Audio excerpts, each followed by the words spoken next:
Selamat siang, Assalamualaikum warahmatullahi wabarakatuh. Bersama saya Dinda Riana di Salatiga Expo 2022, Jumat 20 Mei 2020. Dan di studio kita kali ini sudah kedatangan tamu dari Universitas Terbuka Surakarta. Selamat siang Ibu Yuli. Selamat siang Mbak Dinda. Apa kabar nih Bu? Alhamdulillah baik sehat. Baik sehat, semangat iya, ya Bu yang ya. penting itu. Iya, dan hari ini kita akan berbincang tentang Universitas Terbuka khususnya yang di Surakarta. Nah, seperti kita ketahui Universitas Terbuka sendiri hampir ada di seluruh Indonesia ya Bu ya. Ada di semua provinsi, minimal satu provinsi satu. Ya, Ya. luar biasa sekali Bu.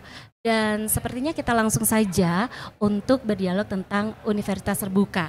Dan kali ini kita mengambil tema siapa saja bisa kuliah di Universitas Terbuka. Baik Ibu Yuli, mohon dijelaskan maksud dari tagline yang kita ambil ini bagaimana dan seperti apa, silahkan Ibu. Ya memang, jadi siapa saja bisa kuliah di Universitas Terbuka, artinya Universitas Terbuka itu sifatnya inklusif, tidak eksklusif ya. Kalau eksklusif itu kan persyaratannya banyak, sehingga hanya sedikit orang atau sekelompok orang saja yang bisa masuk. Kalau UT itu persyaratannya hanya satu, memiliki ijazah SLTA sederajat bahkan paket C. Ya, sehingga siapapun yang memiliki ijazah itu pasti bisa kuliah di Universitas Terbuka. Berapapun usianya, kapanpun tahun ijazahnya keluar, itu bisa. Saya suka bergurau nih ya, yang sekolah zaman Padepokan Majapahit, ya lulusan Padepokan Majapahit pun bisa kuliah di UT gitu ya. Luar biasa sekali UT Surakarta ya Bu ya. Jadi untuk Anda pemirsa, berapapun usianya, apapun profesinya, boleh untuk memulai sekolah sekarang. Dimanapun rumahnya, iya bisa. Karena biasanya kan orang akan berkuliah, dia harus ada di dekat kampus. Kalau UT tidak, kampus kita ada di daerah Sukoharjo, yang kuliah di pucuk gunung juga masih tetap bisa, nggak perlu datang ke kampus, karena kampus yang akan mendatangi mahasiswa. Keren sekali Ibu. Bahkan tadi saya sempat baca bahwa UT ini juga menerima mahasiswa dari luar negeri. Betul Ibu? Sebenarnya bukan mahasiswa dari luar negeri, itu adalah para saudara kita, teman-teman kita yang sedang bekerja di luar negeri. Jadi kita memiliki 40 UT yang tersebar di 40 negara. Iya. Ya, mahasiswa kita hampir 3.000. Ya, jadi mereka para teman-teman TKI yang sedang bekerja di Hong Kong, di Korea itu bisa belajar di UT melalui luar negeri itu tadi. Luar biasa. Berarti untuk para TKW ataupun juga TKI yang sedang tidak berada di Indonesia tidak perlu putus harapan, mereka masih tetap bisa melanjutkan pendidikan hingga ke jenjang kuliah. Betul. Dan yang penting Mbak, kan biasanya teman-teman TKI itu kan kontrak ya. Sekarang ini seandainya saya kontrak di Korea Selatan, saya kontrak 2 tahun. Kan kuliahnya belum selesai. Saya pulang ke Indonesia, kemudian saya kontrak lagi ke Jepang. Itu kuliahnya nggak akan putus Mbak. Ya nanti daftar UT yang ada di Jepang, nerusin aja, sudah semester 4, nerusin aja semester 5, semester 6. Jadi tidak akan ada yang namanya putus sekolah. Atau tidak akan ada yang putus kuliah, begitu ya. Jadi di masing-masing negara kita sudah memiliki suatu perwakilan, sehingga siapapun yang mau kuliah benar-benar bisa kuliah, benar-benar sesuai ya. Siapa saja boleh dan bisa kuliah di Universitas Terbuka Surakarta. Baik Ibu, mohon dijelaskan secara nih berapa jumlah mahasiswa hingga saat ini, baik di luar negeri maupun Indonesia? Kalau mahasiswa total total itu seluruh Indonesia ditambah para teman-teman kita yang ada di luar negeri itu ada 350.000. Ya, jadi banyak sekali itu 350.000. Kalau mahasiswa UT Surakarta itu ada sekitar 8.500. Mahasiswa yang ada di luar negeri, teman-teman tadi, teman TKI itu ada hampir 3.000-an. Jadi banyak sekali. Sangat luar biasa banyak sekali ya. Dan tadi sudah kita sedikit singgung bahwa yang bisa berkuliah di ini bukan hanya yang bermukim di Indonesia, tetapi mereka pun yang di luar negeri juga bisa. Mungkin bisa dibantu dijelaskan bagaimana cara mereka mendaftar, baik yang di dalam maupun di luar negeri. Jadi sebenarnya pendaftaran UT itu kan bisa melalui online ya. Kalau online itu kan asal kita ada jaringan dimanapun kita bisa daftar ya. Kalau seandainya tidak melalui online, datang saja ke kantor-kantor yang perwakilan UT yang ada di luar negeri itu pasti ada di sana ya. ada yang dengan KBRI, KJRI, ya, tapi ada juga yang mandiri ya. Jadi langsung daftar di sana, atau yang paling gampang yang mendaftar secara online. Nanti Pokjar kelompok belajarnya ikut di yang ada saat ini di Hong Kong atau di Malaysia begitu. Ya kok. Iya, berarti benar-benar sangat membantu dan juga memudahkan siapapun yang memang mau menuntut ilmu, begitu ya Bu ya. Betul. Kemudian bisa dijelaskan untuk Universitas Terbuka ini fakultas apa saja yang ada di sana? Kita memiliki pertama ya, kita memiliki jenjang diploma, sarjana, magister dan doktor. Ya, jenjang sertifikat. Ya, itu jenjangnya. Kemudian kita memiliki 4 fakultas. Fakultas Hukum Ilmu Sosial Politik, Fakultas Keguruan Ilmu Pendidikan, dan ketiga Fakultas Ekonomi, dan keempat Fakultas Sains dan Teknologi. Dari 4 fakultas itu kita memiliki lebih dari 45 program studi.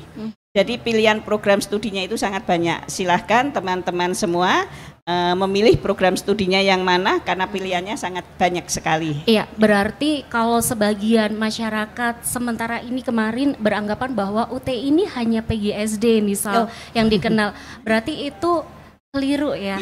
Yang benar adalah Universitas Terbuka itu punya banyak sekali fakultas dan juga pilihan program yang studi bisa dipilih di sana.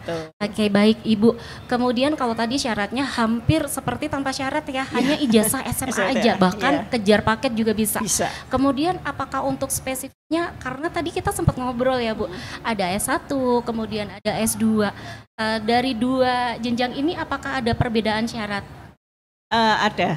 Kalau diploma dan S1 itu tidak ada seleksi. Jadi siapapun yang daftar ke UT pasti keterima. Ya. Tapi untuk S2 dan S3 itu ada seleksinya. Jadi ada ujian tes masuknya. Ya, kalau untuk S3 atau program doktor itu ada ujian pra proposal disertasi gitu ya.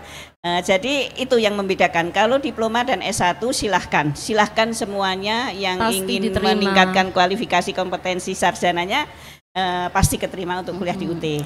Iya, perbedaan untuk jenjang S2 dan S3 karena disiplin ilmunya juga jenjangnya jauh lebih tinggi, ada seleksinya.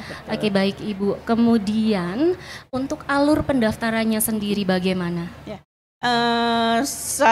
Kami sangat menganjurkan teman-teman mendaftar melalui online ya, melalui sia.ut.ac.id.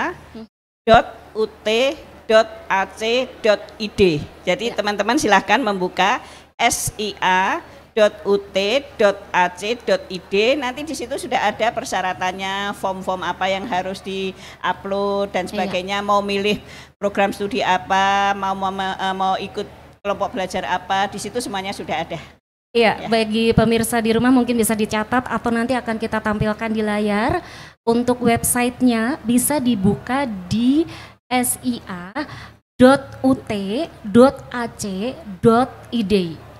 Ya, kemudian untuk waktu pendaftarannya sendiri Bu, sudah dimulaikah atau akan dimulai kapan?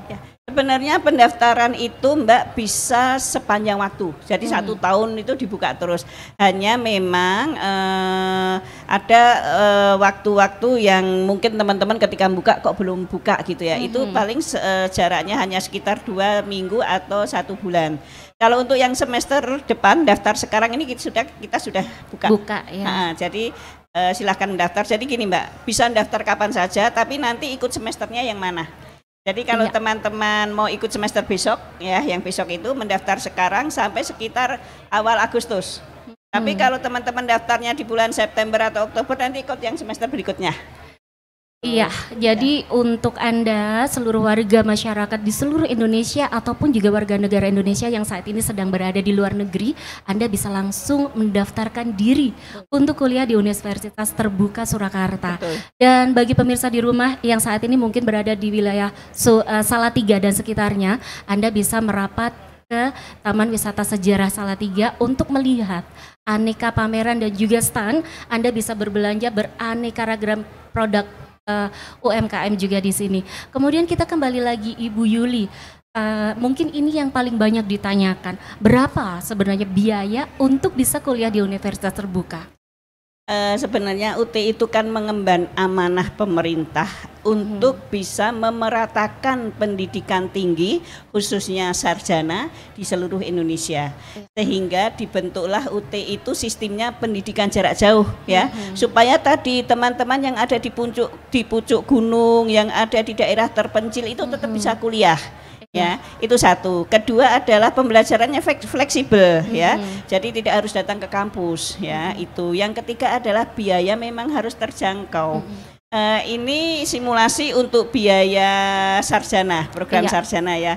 Itu teman-teman bisa ikut dengan biaya sekitar 1.300.000. Itu untuk 1 semester.